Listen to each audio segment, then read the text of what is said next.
been an interesting innovation, and what makes them more interesting than something else, or like why are so many firms in so many different industries looking at them? So I'll take a stab at this one. So, blockchain's first application with Bitcoin being a cryptocurrency really, was sort of the splitting of the atom as what the possibilities were. But if you look at, the evolution of traditional markets, the currency is sort of the substrate in which we exchange value. But marketplaces need more than just cash or currencies to exchange between people to build a marketplace. You need contracts. You need things like promises, future delivery. You need things like bills of lading. Every industry has contracts that we like to say sort of, the blockchain represents a shared truth. Contracts represent a shared way to resolve that truth. Smart contracts, they're not new. The reason why smart contracts are finding themselves in the public dialogue once again is the introduction of smart contracts with or coupled with blockchain or distributed ledger technology. So this term of smart contracts was first coined by Nick Szabo in 1996. And we all use smart contracts today, or most of us do. So if you use automatic bill pay, like I use automatic bill pay, I bank with Wells Fargo. Every month I pay my landlord a fixed amount of money. It's the same fee every single month, so it's set up automatically. On the 25th, it sends them a check. That's a very simple example of a smart contract. But when you couple this with blockchain-based technologies, the opportunities are beginning to grow. Especially in financial services, I think this year is going to be the year where you're going to actually see more commercial engagement beyond these kind of POC consortia. And then in terms of traction of market participants, I mean, I think your kind of first stage of participants are kind of your earlier risk takers from a strategic standpoint. But what we found is once kind of those kind of first phases of the proof of concept go well, then it's everybody's kind of rushing in, and there's this kind of fear of missing out of, hey, gosh, I don't want to be left out in the cold if this thing really takes off and gets traction. So we definitely see kind of that dynamic here throughout the different concepts we've been working with. I would agree with that. I think that 2016 was a huge year for financial services adoption of the cloud. And without, really adoption of the cloud or platforms that they can be putting data on and running blockchain on something, then you're not going to see the evolution any further. So 2016 was really a major year. And so now they're really looking at some of these proof of concepts. So I agree, that's kind of what we're seeing in the deal flow. So what are some of the issues that are slowing down? Not even issues, I guess, just what's the day-to-day, and what are some of the challenges you face in trying to get things ready? There's a wide gap. So I like to think of, use the analogy of the web. So blockchain is currently where the web was in like 97, 98, where when you were building web apps, you had a browser, probably Netscape, and you had a web server, and you built static web pages, and everybody was like really happy. And you built the yellow pages of the internet. And it was when people started saying, well, I can do more than this. I want to build e-commerce apps where I can sell things and buy things. And people tried to use that with the technology at the time we were using. It's called client server, which didn't scale, and it fell over very rapidly when you tried to do web scale type things. So right now we're sort of in that place now where you see most blockchains, we think of the blockchain as sort of that server, that back-end data.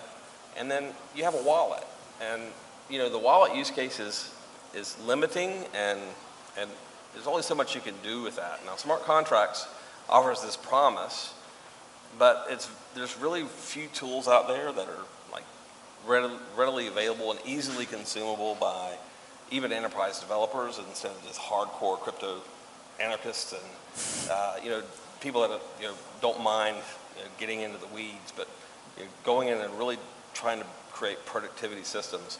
So middleware is what we call, is to build that infrastructure to allow you to build meaningful applications on top of the blockchain and deliver it to these consortiums and enterprises? Well, I mean, I think just to you know, step up here, you know, 10,000 feet. I mean, when we're talking about contracts, the essence of what a contract is, or you know, whatever we're talking about here, a transaction is like a mini contract, right? A portion of a contract.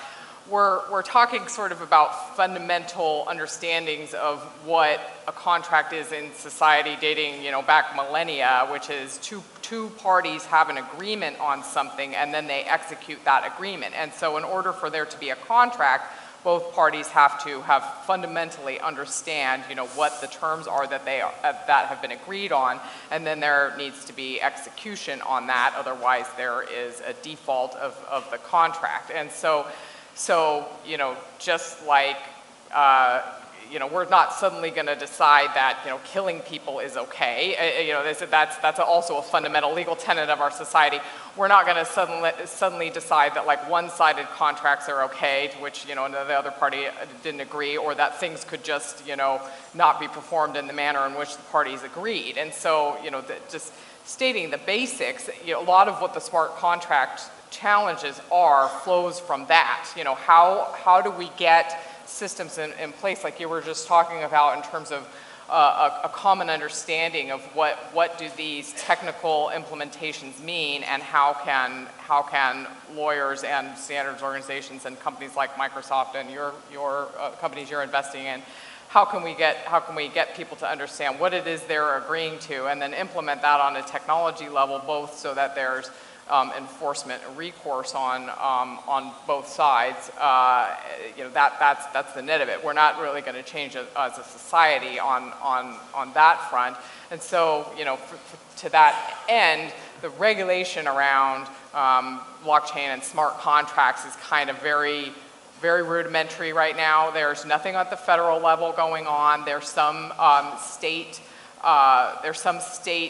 regulations. There's some in Arizona, Nevada, Vermont. There's a few other states. I think there's about 8 of them who have enacted some regulations. And they mostly just say very basic things like a signature involving the blockchain or a digital signature is enforceable and will be treated as an accurate record. Like, we recognize that there is a blockchain. Super, super early days on that. But that kind of it's just going to the fundamentals of what I just said, which is that there's been they're recognizing that a contract is formed, you know, but in terms of what the contract is and how we then start to up-level, you know, technologically intense pieces of the contract, it's super early days. But we've got to fundamentally get to a place where, you know, the language that we're talking about at a level higher than the code level is something that people can understand and people can agree to and then transact on that.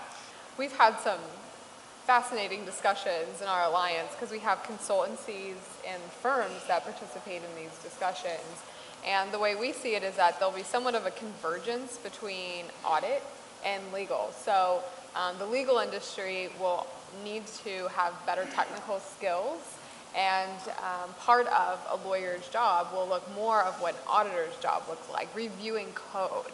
So totally agree with you. What I always tell our lawyers is that there will be no shortage of opportunity for lawyers in this space. The one thing that's clear, regardless of what direction this technology and this industry goes, all of our members need a ton of legal help.